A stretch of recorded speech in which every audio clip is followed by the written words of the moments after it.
like public speaking. I had stage fright 2017. This wasn't that long ago. I joined Toastmasters. I hired a speaking coach. I did social media videos every day for over a year, just like my brand, 365 Driven, right? And I was willing to suck. And I knew that it was terrible. I felt really awkward. I didn't even like doing videos because I'd be sitting in my truck doing these videos and people would walk by on the other side of the parking lot. If I saw another human, I would turn it off because I was like that embarrassed. Like I just didn't feel comfortable doing it, right? And so I was willing to suck, and I would. Welcome to the Gentleman Success, Happiness, and Fulfillment Talk podcast, where we bring to you the most successful, happy, fulfilled gentlemen from around the world who have been able to conquer themselves, their life, their marriage, and their businesses. You will be learning from four-dimensional gentlemen who have cracked the code to the science of having it all. The question is, how can married entrepreneurs with kids become gentlemen, achieve true freedom, and build a successful, happy, and fulfilled life, marriage, and business? This show will give you the answer for that. My name is Alex Ramirez, and I'm your host, and you're welcome to the Gentleman Success, Happiness, Fulfillment Talk podcast. Awesome. So today, as always, I have a very amazing guest who I'm very excited to introduce to you. But before I actually do that, I just want to give a big shout out to all of you who have been leaving comments, reviews on all the major podcasting platforms, and especially to you who have been leaving comments and likes and all of that on YouTube. We really appreciate you. And I'm really grateful for all the ones who take the time to do that. Most people don't take the time to do that, but the ones of you who do are the ones who make all the difference. So to you, I say thank you. And today I have Tony Whatley. Is that cool, man? Is that how your name is pronounced? That's right. That's right. Cool. Tony Whatley. And he became known as he's the author of the side hustle millionaire, right? So his book became a number one bestseller on Amazon. And this book isn't just fiction though, right? Because he became a side hustle millionaire. And Tony once led a successful corporate career for over 25 years. So he had a job and, he was in the corporate world, but that's less interesting because he actually became a side hustle millionaire, and he created a business that actually created millions while he was at his corporate job, right? So he's an active entrepreneur himself. He still owns a few businesses, but his real passion is teaching other entrepreneurs how to start, scale, and sell their businesses with his podcast and consulting brand, the 365 Driven, which you can see all over his screen. So yeah, I'm excited to have you, Tony. Thank you very much for being here, man.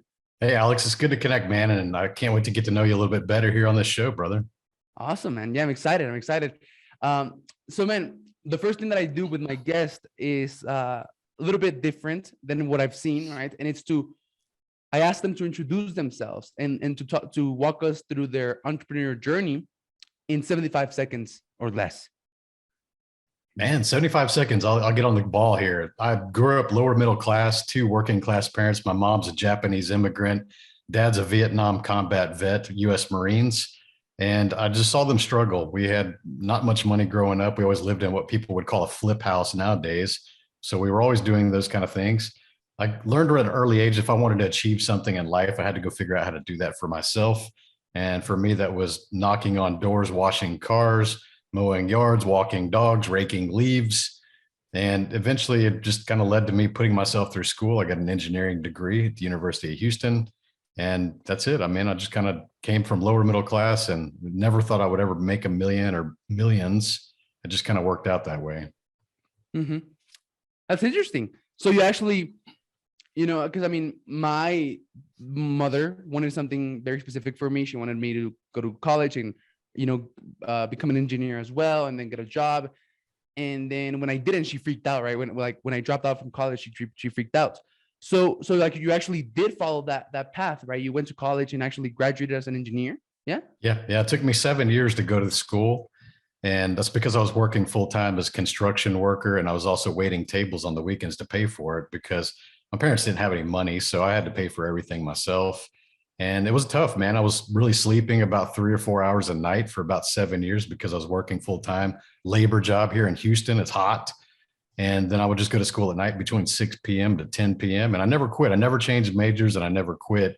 And everyone that told me when I was getting into it, like, you're not going to make it. Like, nobody that works full time goes through engineering school. Nobody in a relationship goes through engineering school. Like, you're going to fail. Like, even at the the freshman orientation, they were telling you this kind of stuff, but I like to prove people wrong.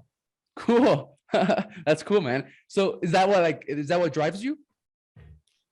Yeah, I think that I kind of get counted out a lot of times. We look at, we talked about a little bit of school and things like that in the background. I think that there's a false premise that people are taught leadership and confidence in school. It's just not true, because we do see that people have privileges over others. And usually it's because their parents are somebody notable in the town that they grew up in, or maybe their big brother was a star athlete on the team. So you see a lot of times that leadership is only bestowed upon or taught to people that the faculty or the coaches determine who they want to be leaders, not really because they have leadership characteristics. It's because of a reputation or something that precedes them. So I always felt like I was getting counted out on these opportunities. And that's what I started to form after I got out of high school. Yeah, you're right, man. You're right. Yeah. So like you're right, because when I was going to school, there was all of these like leadership programs, but the people who were in those leadership programs were not there because like they were great leaders. They were there because they had, some other ways of being there. So yeah. That's so then you wanted to like prove that yourself, that you were a leader and that you could do everything yourself without all of those quote unquote handouts and stuff. Yeah, absolutely. I mean, I grew up in a town. I mean, I'm a 49 for context. So when you think about this, when I was a kid, all the authority people in town, the police, the teachers, things like that, were World War II era type people. Mm-hmm. They didn't like Japanese people, obviously. So they knew I was half Japanese, and I was one of the very few Asians in the entire city. So I've experienced racism and things like that. Most people think you got to have dark skin to experience racism. It's not true, because we all experience it when we are the minority, no matter where we're at. Like if I go back to Africa and I work in Africa like I used to, I'm a minority there. I'm going to experience racism appearing like a white man over there. Mm-hmm. So this just depends on where you're at, right? That's interesting, man. That's interesting. So like authority. So like it has to do like like your drive has to do with wanting to prove the authority wrong, since like the authority was, maybe treating you, I don't know, I don't have the words, but like treating you bad maybe as a minority. That's interesting, man. Cool. So man, I have a question for you. So you did a school, engineering school, you were working construction, you were, a server and stuff, waiting tables and stuff like that. And you were doing all of that, and you also had a relationship? Yeah, I always had girlfriends, things like that. I mean, most of my girlfriends were at least 1 to 2 years. I didn't have a lot of short-term relationships, but they just told you that if you had that, you had bad odds. And they're right. I mean, the odds are completely against you because you're having distractions, basically. Yeah. Yeah. So how come you made it, man? Like what's different? What's different from you? I think I just don't quit, man. One of the things I learned early on, even from my dad, is that once you start quitting, you become a quitter for the rest of your life. Damn. And that starts even when you're a kid. Let's think about like when we're kids and we play sports, for example. We do it and maybe you're not that good at it because you're just getting started. And so you quit and you change and do something else, or you join a team and you quit. Well, what happens is you start to identify yourself as a quitter, which you start to allow yourself to quit going forward. So once you bake into your identity that's okay to be a quitter, you're going to be a quitter for the rest of your life until you gain the awareness and start realizing like, I am not going to quit. I'm not going to give up. And then that becomes your new identity. And then you don't do that anymore. Yeah. And then the thing is that how you do one thing is how you do everything. So you quit on one thing. Now you started identifying yourself like a quitter. And all of a sudden you're quitting on yourself in every area of your life. Right. So, but there's one really cool thing that you talked about, which is, like you're not good at it. And to begin, like when you were first starting, you're not going to be good at it. So right now, like I think this is like my 38th interview with like high level, 7, 8, and even some 9-figure entrepreneurs and stuff. And I mean, I always have like this nagging feeling that I suck at interviewing people, but it's okay, right? I'm willing to suck because eventually I'll get good, and I'm willing to go through the process, which has been a great process. So I like what you said, that the beginning you're gonna suck, and like you gotta go through it, and be willing to suck and not quit. Awesome, man. Dude, I want to hold you on that one, because it's actually a very important characteristic that you identified. If I was 21 and I knew that, I would be further ahead than I am today. I want you to really emphasize that it's the willingness to suck at something that you're new at and be a noob or whatever people want to call it nowadays. But the thing is that so many people are unwilling to do that. They're not willing to do what it takes to get the things that they want. They're not willing to do that. They have too much pride, too much ego that holds them back. For example, even when I graduated engineering school and I got an engineering job, I was so used to that 7 years of hustle and grind that it felt like a part-time job. I would actually get home at 4:30 in the afternoon from that salary job. And rather than sit and watch TV or go to the bars, I actually put my apron on and went back and waited tables every night, 7 days a week, because the simple question I had is, are you where you want to be? And if the answer is no, then what are you willing to do to go move closer to where you want to be? And for me, that was making an extra 100, 150 bucks a night, waiting tables 7 nights a week, even with an engineering job. Most people with that kind of degree and that kind of a job would have said, no, I'm too good for that. That's the old me. I'm never going to go back and do that. Like, I'm too good for this. So they're not willing to do what it takes. That's the hard answer. So being willing to suck when something new, here's a good example, like public speaking. I had stage fright 2017. This wasn't that long ago. I joined Toastmasters. I hired a speaking coach. I did social media videos every single day, every day for over a year, just like my brand, 365 Driven, right? And I was willing to suck. And I knew that it was terrible. I felt really awkward. I didn't even like doing videos because I'd be sitting in my truck doing these videos and people would walk by on the other side of the parking lot. If I saw another human, I would turn it off because I was like that embarrassed. Like, I just didn't feel comfortable doing it, right? And so I was willing to suck, and I would post the best version of that video I could. That every day I would do this. And even looking back now, it's like, dude, those videos were terrible, but I had to be willing to do that. Eventually, I became the president of that Toastmasters club, and it grew to 40 people here in the Houston area. But here's the unwilling to suck story. Here's where I'm going to. Sometimes these corporate guys would come, check out our club, Toastmasters of Public Speaking and Leadership Club. They would come check it out, thinking about joining it. And we always ask the new members that want to join, like, why'd you come here? Like, how'd you find us? Those kind of questions. Well, sometimes these guys would be sitting in their tie and their jacket from work, and they're like, well, I'm a chief executive officer of this company, and my board of directors suggested that maybe I get some speaking skills, but I don't think I need it because, I'm an executive and I'm already successful and I lead teams for hundreds of people. And it's like, dude, if the board of directors is telling you to go invest in your speaking skills, it's probably for a good reason. Your ego won't let you see that. And so they'll hang out for a couple of weeks and they'll do their very first speech, and we'll give them feedback. Hey, you can improve on this. This is the things that you did really well. Here's some awareness you're lacking. You need to figure all these things.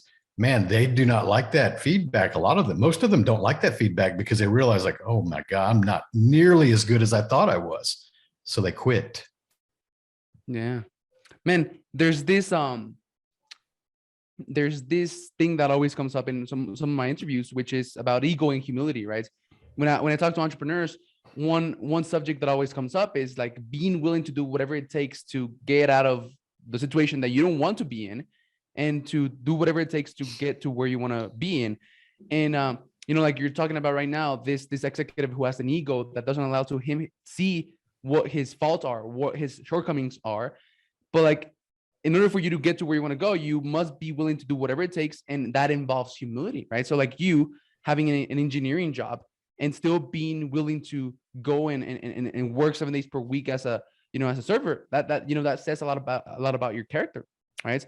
So, man, when did you make the shift, right? So you were still having the engineering job, and like that 40-hour work week, that 8-hour shift wasn't enough for you. Like, after the job, it was like you were barely starting. You were like, what else, right? So when did you make the shift of realizing, or maybe what made the shift of, you know what, I'm not going to keep working a job, and instead I'm going to start my own side hustle? Like, what made the shift for you?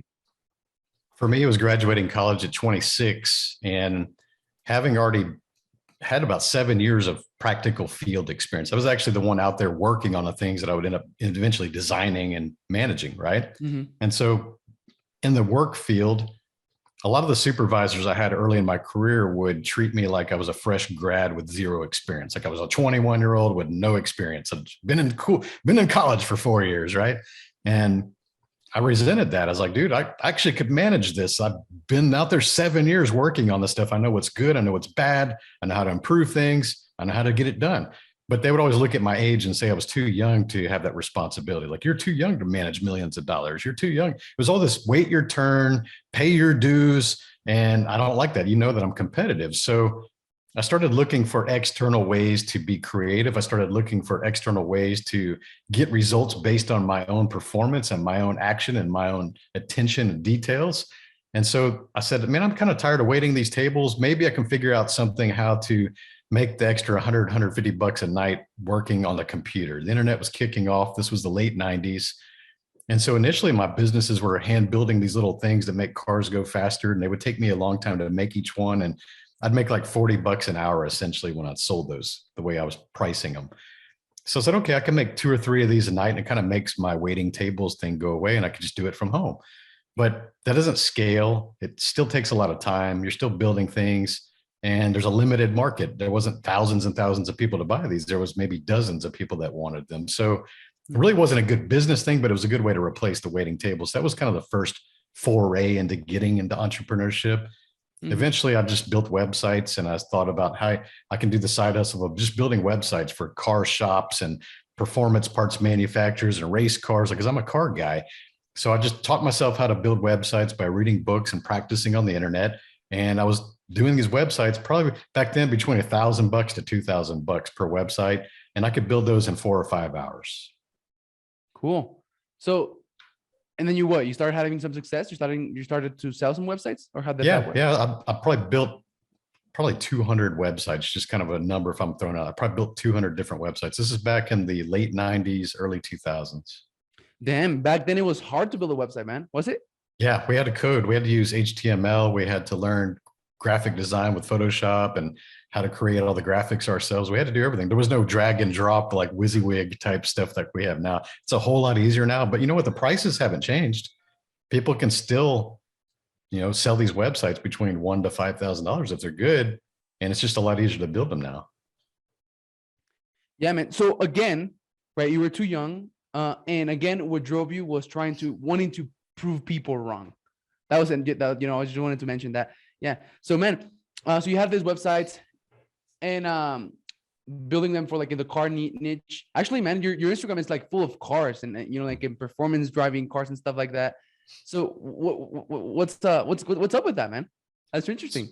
Yeah. So the first big website that I built was in 2001. It's called ls1tech.com, and it's the #1 performance website for General Motors cars. So all your Chevrolet, Cadillac, Pontiac, all those different vehicles in General Motors, it became the #1. We had over 300,000 registered members.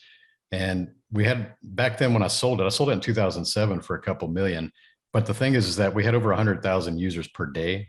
And each of those users would average about 30 minutes per visit. So we had a lot of eyeballs, which attracts a lot of advertising revenue. It's really the same business model as Facebook and Instagram with their ads. They just have a lot of traffic. They generate free content that's entertaining or inspiring or educational.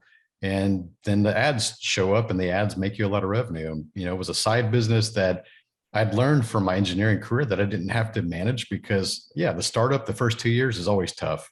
But if you create processes and systems and put the right people in place, you don't have to manage those things anymore. Because I was working offshore at the time. Sometimes I'd be gone for 30 days and I had no internet. So how was I going to manage an online business without being on the internet? I had to, by my career, I was forced to write processes, systems, and put the right people in place to manage that in my absence, which generated about $400,000 a year in profit. And that was something I could do in my spare time, and I didn't even have to be there. Crazy. So you were generating about $400,000 per year in profits and you were still working your job? Yeah, absolutely. And that was because of the skill transfer that you had from being an engineer and having to design all of these systems and processes and then put people in place? Yeah, and I think the main thing also is, since I had to pay for my own degree, I had that scarcity mindset around on not wasting my degree. And also my mom, everybody loves their mom. My mom's like, hey, don't waste that degree. You paid for it. And I was equally driven in my career path as I was in entrepreneurship, because I knew that I was smart enough and resourceful enough to become an executive in oil and gas. And later in my career, I was making $240,000 a year salary, pretty big salary. And I was on my way to vice president, was the next level. That would have been a $400,000 a year salary. So you start thinking about this, like I can be equally competitive in both arenas, and quitting to go full-time in entrepreneurship wouldn't have increased my profit because I didn't have to be there anyways. Like me working 0 hours or 8 hours didn't affect the profit. I was already number one. So there's a reason I was driven in my career and in my entrepreneurship. Yeah. This is really interesting, man. So the success that you had, with your online, like digital agency, maybe, can you call it, right? Yeah, we did marketing agencies. We still built websites, but it was mostly an online community. It was where people would hang out and talk about cars and how to modify them, how to go fast. And yeah, it was just a hangout, really. Cool. So, man, do you think, I don't know, like you were lucky because of the success, because you started to learn how to build websites and stuff at a very early stage of the internet? Do you think it was that maybe? No, Obviously, I don't no, right? But I'm just wanting your take on it. No, I don't think it was lucky because the same business models exist today if you're willing to learn how to do those kind of things. I mean, it really is. So things haven't changed. Actually, have gotten easier. Business ownership is way easier now than it was 20 years ago. It's never been easier because everything's online now. You can learn all kinds of stuff. There's a lot of information that's really available. There's these podcasts that we can listen to. There's books to read. Like I didn't have any of that stuff. My entrepreneurship was learned by reading magazines at the time and just learning and getting punched in the face a lot and kind of learning as I go. I didn't have mentors. I didn't have people I was learning from. And the internet didn't have this kind of information back then. There was no podcast. YouTube wasn't even a thing at the time. So you had to learn by trial and error back then. And that's not a bad way to learn. I think that every successful entrepreneur I've ever met just got started. The number one thing is just take action and get started. And then you just improve as you go. That's how it is. Like if you're just sitting there waiting and you're preparing all the time and I'm going to read another book. I'm going to listen to another podcast. I'm going to go to another seminar. Like you keep preparing to do something, but you never take that action. You're going to get further and further behind from someone who just took the first step and get going and do something. So yeah, it's not about luck. It's just about action, man. 100%. I talk about belief in balls, right? So there's three things that entrepreneurs have to work on in order for them to level up, which is their mindset, right? I mean, their skill set. I mean, that's number one. You got to have skills, which, you were building by going to school, learning systems and processes and all of this, learning how to build websites. Then you need to develop your performance, right? Your balls, performance, balls, character, right? So you had the character. You were a very hardworking guy, very driven. I bet you were disciplined and consistent and, all of that. So character, and then belief. There's going to be some limiting beliefs that are going to be holding you back. And those are the three things that hold you back.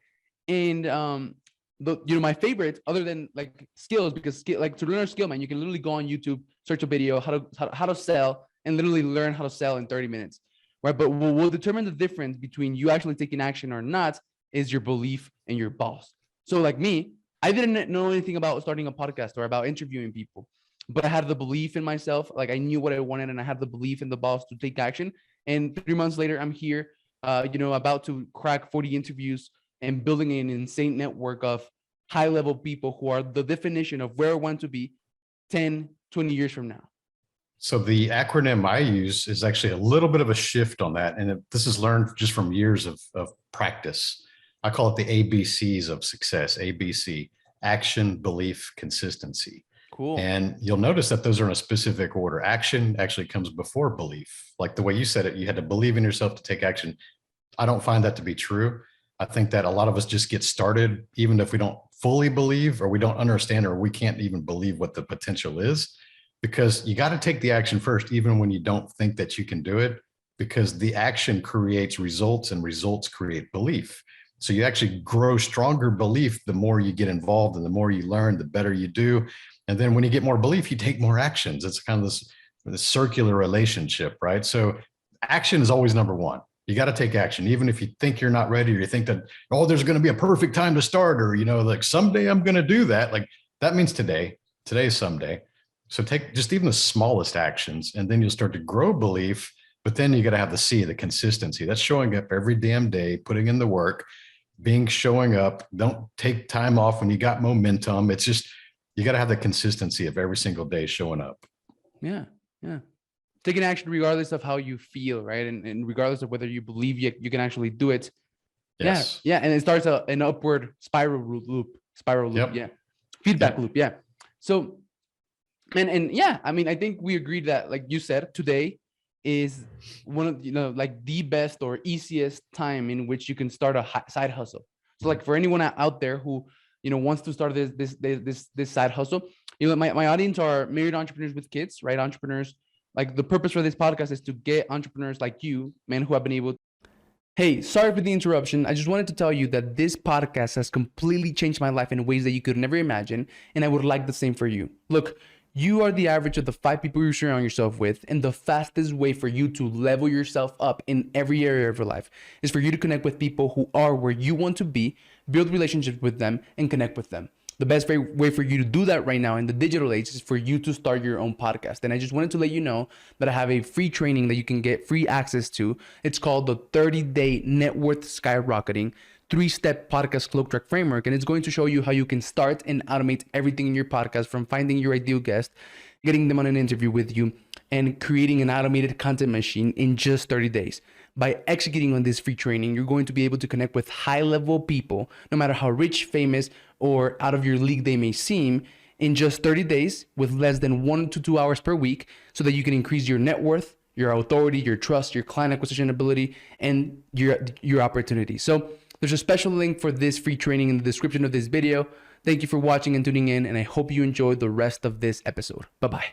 Who are further ahead in their journey, who have been able to conquer themselves, their life, their business, their relationships, and to help other entrepreneurs who are earlier on their journey to get there faster. So like for any of the audience listening who maybe have a job, they have kids, they have relationships, and they want to like start their business, they want to start a side hustle, man. So like, I don't know, what would you say to them?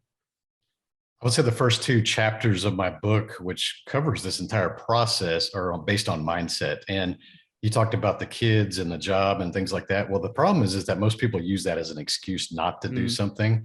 Most people blame their relationship or their kids or their supervisor or all kinds of low-hanging fruit excuses to keep you from starting a company. And the problem also is that you hang around with a bunch of people who perpetuate those excuses back and forth. You're like, yeah, me too, man. I got kids. I wish I could do that. And the problem is that not many people understand that thousands and thousands, probably millions by now, let's be real, in the last 2 years, have done exactly what you would like to achieve with the same situations that you have, or maybe even more challenging situations. But what they didn't have was excuses.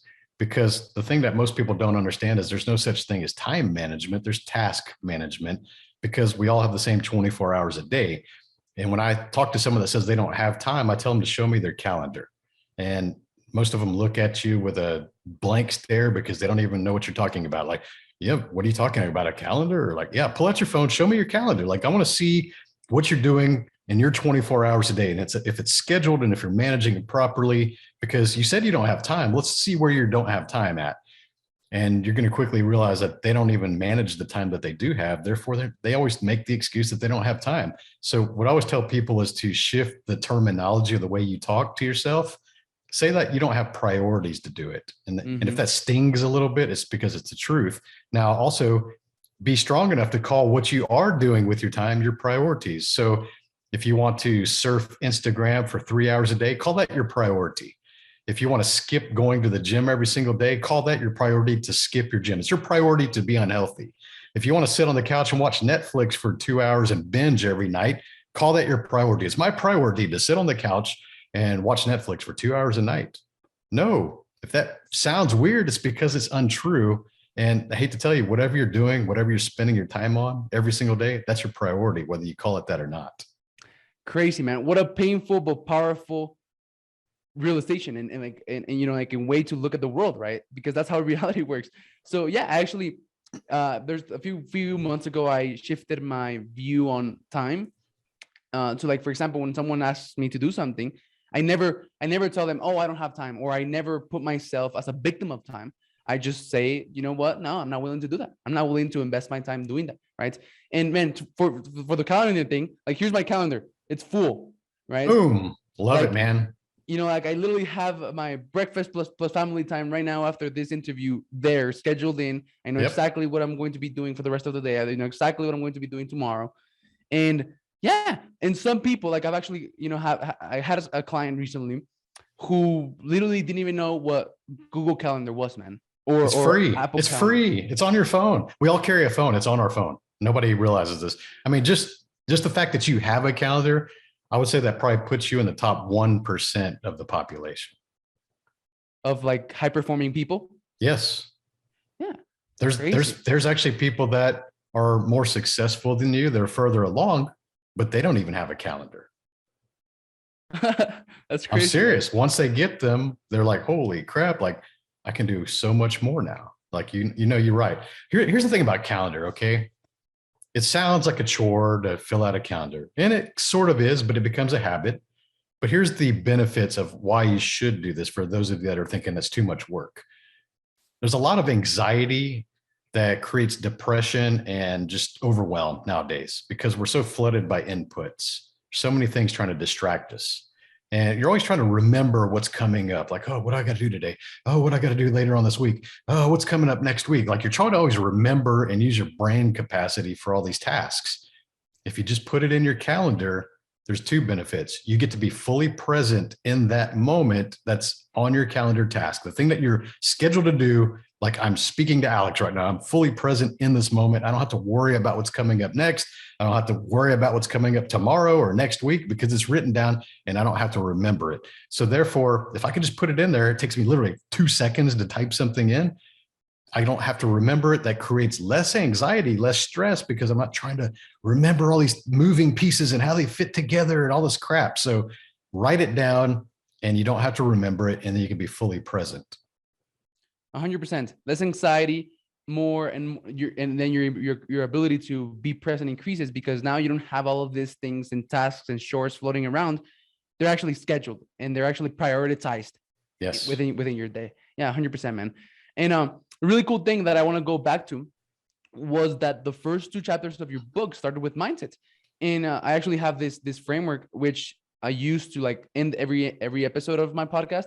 I ask 5 questions around the 5 M's of success: mindset, map, motion, measure, money, right? So like it starts with mindset. So man, why I mean, I'm just curious, why did you decide to start your first 2 chapters of your book with mindset? Because mindset is everything. That's the foundation. There's a difference between successful and unsuccessful people, and it's always mindset. You find a lot of times like you have hard work, people are like working hard, but there's a lot of people that work extremely hard that never become successful financially. That was my parents. They made a lot of hours. They put a lot of dedication. They worked a lot of overtime, but did they become rich doing that? No, they became successful by saving for 50 years, right? Mm-hmm. But it's a difference. So mindset is everything, man. And if you're not around the right people, that's the biggest detriment to your success. Because if you start to talk about your dreams or your ambitions and your friends make fun of that, or they say, oh, you're crazy. Wrong people. It's the wrong people, man. If you're still hanging around with a bunch of people that talk about, hey, remember when? Hey, remember when? Hey, remember when? Because they in their mind have peaked already. Like their best part of their life is behind them. If you're hanging around with those people, that's terrible. Find people that say, hey, imagine when.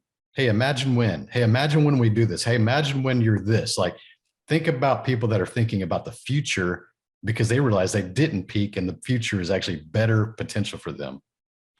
Or start a podcast and start interviewing the definition of who and where you want to be 10, 20 years from now, right? That's probably going to help you collapse the time for like, decades. So that's what I'm doing. Yeah. So man, for the mindset thing, actually, like I just wanted to comment on this really quick. So in the systems and processes, right? So I actually started my podcast and I grew it to like 15 interviews myself and I did all the work, the editing and all of that. But then I systemized the entire process. So now I got people doing it, right? So now like the only thing that I have to do is just jump on here and talk to people like you, which is what I love to do, right? Like I don't love to do the other work, but I do love to do this. So like everything is systemized. And I was talking to like some of the people that that helped me put this together, and like it's just crazy to them, like the mindset shift that I gave them when I told them that successful people are willing to help. Right. So like I reached out to you, man. I reached out to you. I told you a little bit about, I showed you a little bit of appreciation. I told you what I was doing and invited you. And like there was literally no second thought of like saying yes to me. Right. And like it's been a huge mindset shift, like getting 4 people on to willing to help me.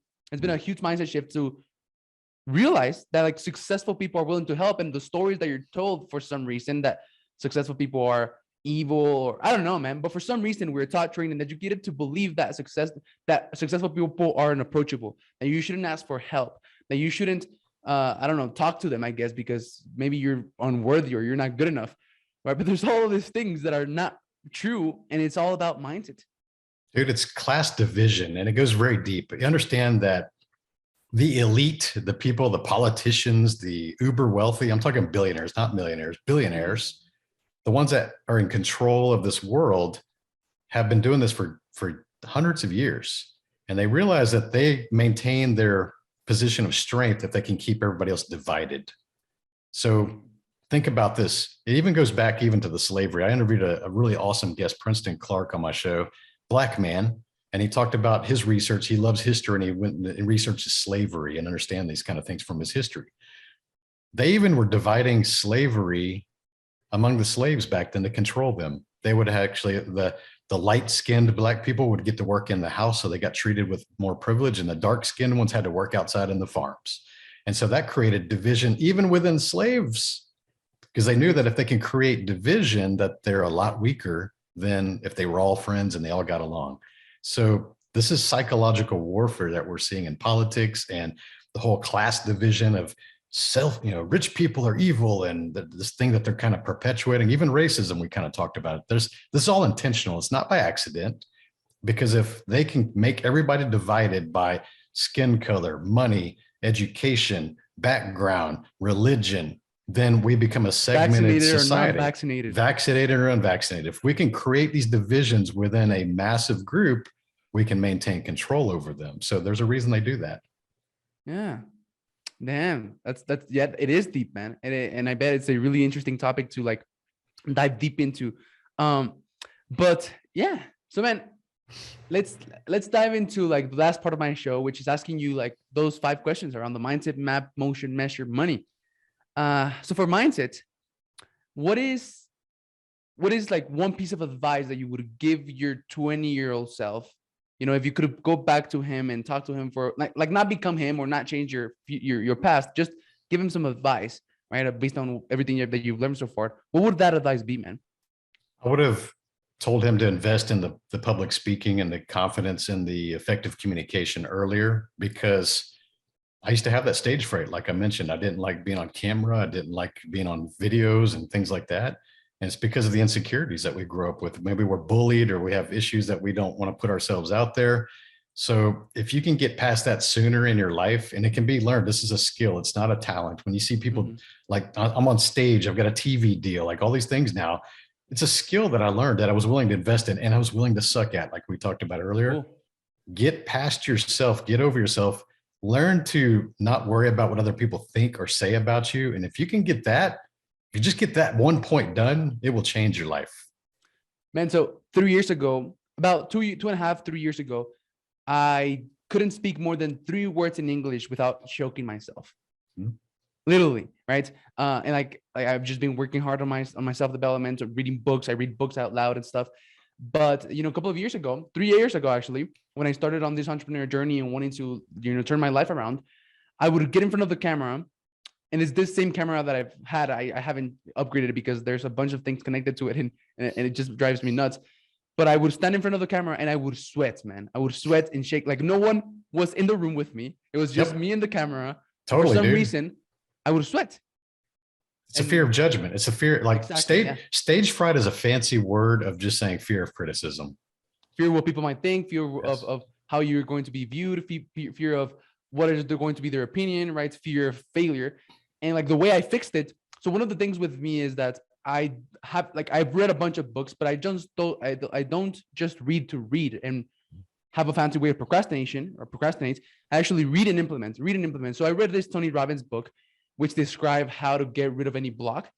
And, you know, it involves getting clear on what you want, right? And like making an emotional attachment to it, getting clear on what you want, and then getting clear on what you don't want, the opposite of this, and then making an emotional attachment to that as well. So like now you're having you're chasing something, right? So you're motivated by pleasure, and then you're motivated by pain because you have something that you don't want.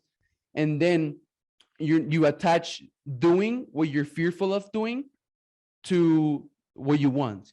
and then not doing what you need, what you know you should be doing to getting what you don't want.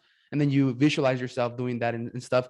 But I did that. I did that for like, I don't know, for like 3 months, and I guess they work. It does work. So, yeah. Yeah. The easiest way I'll get people over this real quick. The critics that you're avoiding by not putting yourself out there, or your message out there, or getting on the videos, they never supported you anyways. And the thing is that you're going to let them dictate your life. You're going to let them make the decisions for you because you're so worried about critics, naysayers, haters, that you're going to not do the things that you truly enjoy, or things that you should pursue within your potential. And the problem is like, when you think about this, maybe when you get to a ripe old age and you're in your deathbed and you're in that hospital and you're looking around, the people in the room are not going to be your naysayers, your haters, or your critics. So if you're going to let these people rule your entire life by avoiding things in fear, why would you do that? They're not going to be at your funeral, but you're going to let them run your life. Like, get over that. Get over that really quickly. The sooner, the better. Exactly, man. And I'm just going to keep going on this because I feel the need to unplug people from the matrix, right? So let's say that you're like, everyone is walking on their own movie. You have your own movie and you're the star of that movie, right? Like every scene is revolving around you. It's your movie. And then my life is my movie.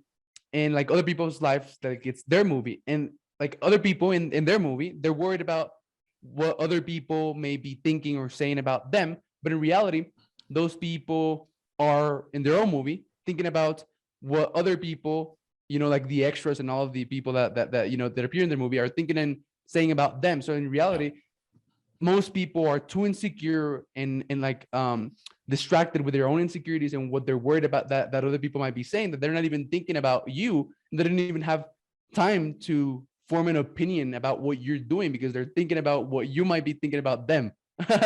Dude, if you want to really exercise this and witness it, this is a good exercise I'll challenge sometimes my clients.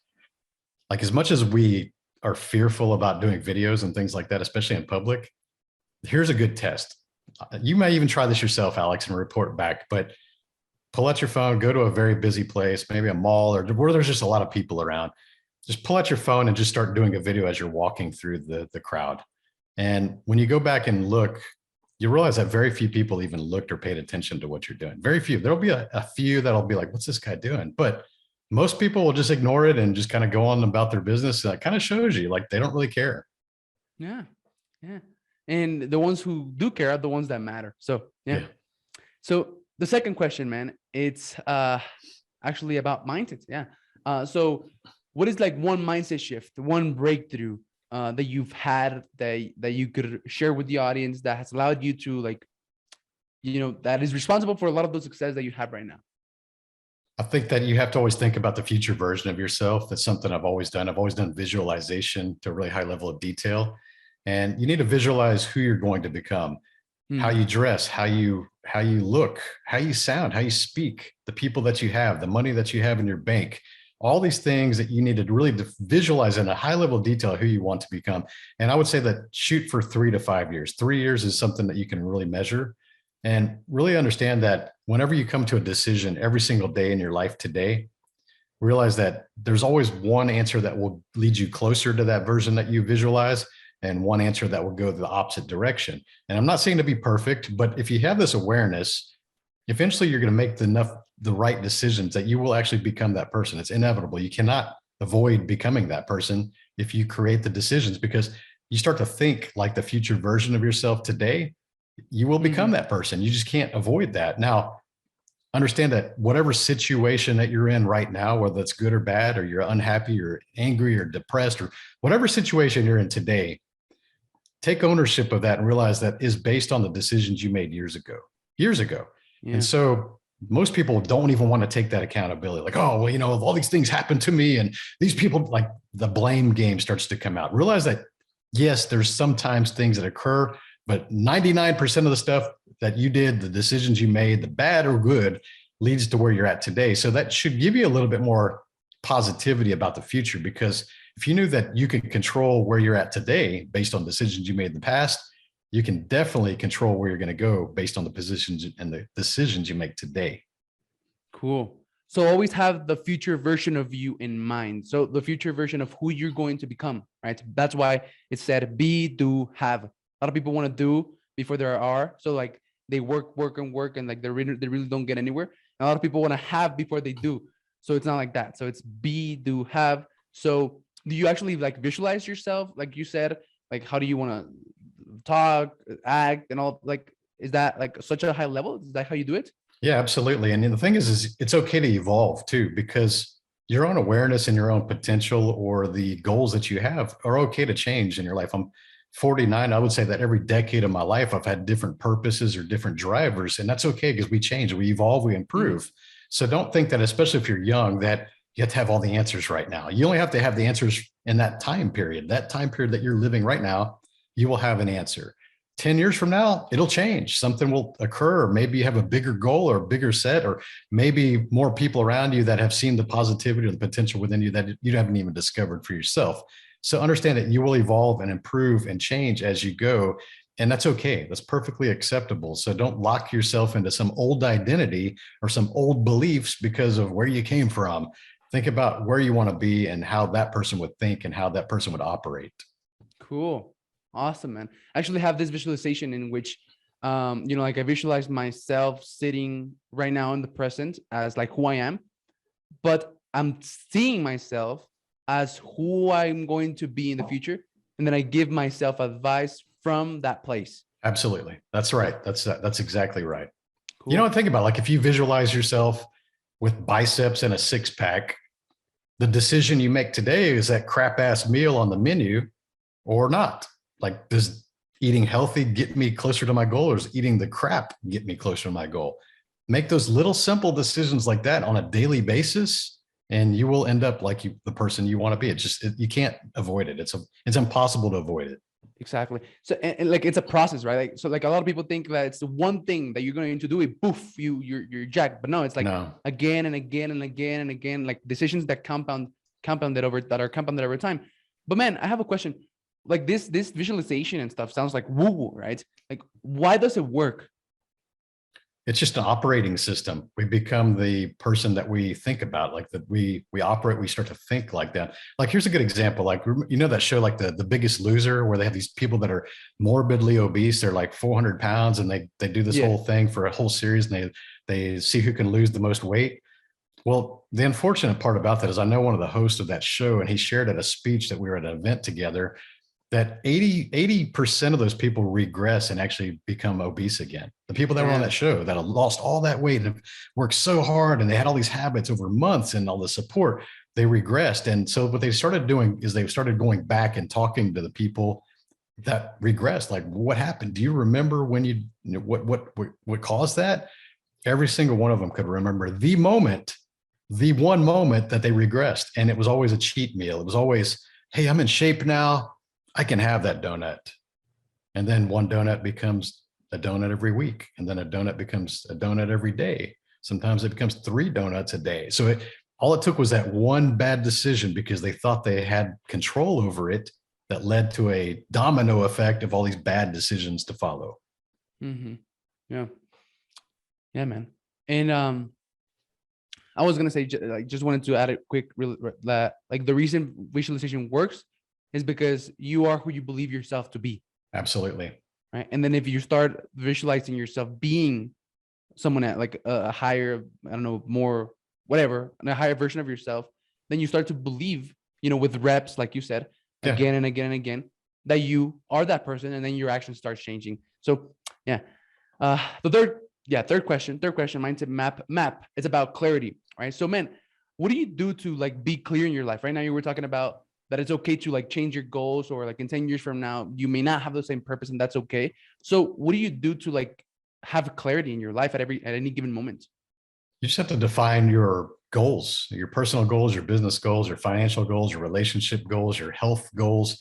Define those. And then once you define the goals, the end result that you would like to achieve by a certain time, you come up with the steps that are required to achieve that. And you put those on your calendar, and then you just execute. So to me, that's the map, is the calendar. It's always back to planning. I mean, I worked 20 years as a project manager, and a project is defined as something that has a finite end, like it's a project date. It's not an operational thing that's every day. It's a finite conclusion date. And what is the package or the delivery or the thing that we want to create or build by that date? So you understood the quality level, the budget, the timeline that you have, the resources required to create that result. You define those by the steps leading backwards to today. And you start to look at the things that don't make sense. Like, well, I can't obviously do this in that amount of time. Well, usually it's a resource issue or an education issue or financial issue. So you have to make adjustments to get to the goal at a reasonable, respectable timeline. If you could do that with every aspect of your life, you're going to win because you have it planned out. Awesome. And then reverse engineer your goals, right? Since you're an engineer, been a project manager. So yeah, you probably do that, right? And then put in everything in your calendar. Awesome, man. So the fourth question is, what is one habit apart from like fitness and working out? I know that you're big into like fitness and working out, but apart from that, what is one habit that has been extremely important for you that has contributed to your success, man? I would say that I guard the creative time during my day. So there's a lot of people that will tell you that you have to get up early and you have to do your workout first thing and you have to meditate and you have to do yoga and then you look at your inbox or whatever. Like they're always telling you that there's just one way to become successful. And I completely disagree with that. I think that everybody's different. Mm-hmm. Some people are night owls. Some people are morning people. Some people want to sleep in. Some people want to stay up all night. And I don't think that there's a right or wrong answer here. But the thing is you got to understand what part of the day is your mind like in the most creative zone, whatever that is, because the creative zone is when you're going to do your best work on a intellectual level. That's when you should be creating your content or writing your book or doing things that require mind, brain power, brain energy. Like to me, I'm a morning person. I get up about 4:30, 5 o'clock every day. I don't use an alarm clock because I control when I go to bed. And I know that I sleep about 6.5 hours and I wake up. So if I know that I go to bed on time, I will always get it. Unless I'm sick, I'll always get up on time. I haven't used an alarm clock in 15 years and I'm never late because I know this. So once you control the time you go to sleep, the kind of just your biological processes wake up when you wake up. And I guard that morning time, usually that between that 6 a.m. till noon, I guard that for the creative work. That's the podcasts, the writing the next book, creating copy, thinking about strategy and business. And then in the afternoon, after lunch, when I'm kind of brain dead because of the morning being such a heavy creative zone, that's when I go to the gym. I go to the gym about 2 o'clock because I'm not there mentally. I might as well go be physical. So figure out where it works best for you and then use those things the way you should be using for yourself. Nice, man. I actually go to the gym at 1 o'clock p.m. Because, I've been awake since like 4. By 1, I'm like a little bit, tired, deflated. And then I go to the gym and then after the gym, I take an ice bath. And then after that, I'm ready to go again. So there it is. There it is. So the last question is about measure, mind to map motion. Measure is all about measuring and tracking, right? So what is your take on measuring and tracking, man? I think once you have everything on a schedule, it's very easy to measure if you're ahead or you're behind. That's kind of funny how everything goes back to planning, but that's the thing that most people fail. It's really fundamental. I mean, we hear this, some of you will listen to this and you go, oh yeah, that sounds like a good idea. And then 2 years later, you'll hear it again. Oh yeah, that sounds like a good idea. I should do that. I should write things down. I should put things on my calendar. I should do that. Years pass by again and you keep falling into this. Yeah, I should do that. But this the fundamentals, man. It always goes back to the fundamentals. And that's why they're fundamentals. Is most people just they just overlook these things. They think that there's some secret sauce. They think there's some magic potion or silver bullet. They always think that there's just something out there that's going to cure what they're not doing. But it always goes back to the basics, the consistency, showing up every day, putting in the work, doing the smallest tasks that move you closer to your goals, documenting the things that you lose at and you learn from. Like there's these little fundamentals, but that's the true driver of success. It's not the magic stuff. It's not the $997 programs. It's not the gurus. It's not all these different things, guys. It's just discipline, showing up, consistency, and measuring what you do. And knowing that if you fail to plan, you're planning to fail. True. Cool. It's true. Well, man, we've gotten to the end of the show, just on time. So I'm really grateful to having had this opportunity to talk to you, man, and connect with you and getting to know you a little bit more. So I loved everything that you're about. I just like, I really resonate with your content and everything. So if anyone, in the audience or anyone who's going to be listening to this likes Tony, where can they find more of you? Yeah, my podcast is called 365 Driven, and everything you can find on my social media, my book, everything's at my website is 365driven.com. Awesome. We'll make sure to have all of your info everywhere this is published. Okay, man. Thanks. Thank you for being here, and I really appreciate you. Love and energy, brother. You're doing a good job. And at 21, you're much further ahead at the mental game than I ever was. So, keep it going, dude. You're gonna do some good things. Thanks, man. See you later. Bye-bye. Thank you for watching the Gentleman's Success, Happiness, and Fulfillment Talk podcast. If you enjoyed this episode, share it with one friend, leave us a comment, and let us know. 99% of people never leave a review or comment, but we love and are very thankful with the 1% of you who do. If there's something or someone you want to see on this podcast, send me a message on Instagram at Alex_Ramirez1020 and let me know. As a thank you for that, I have an amazing surprise for each and every one of you who does take the time to leave us a comment or review on YouTube or one of the major podcasting platforms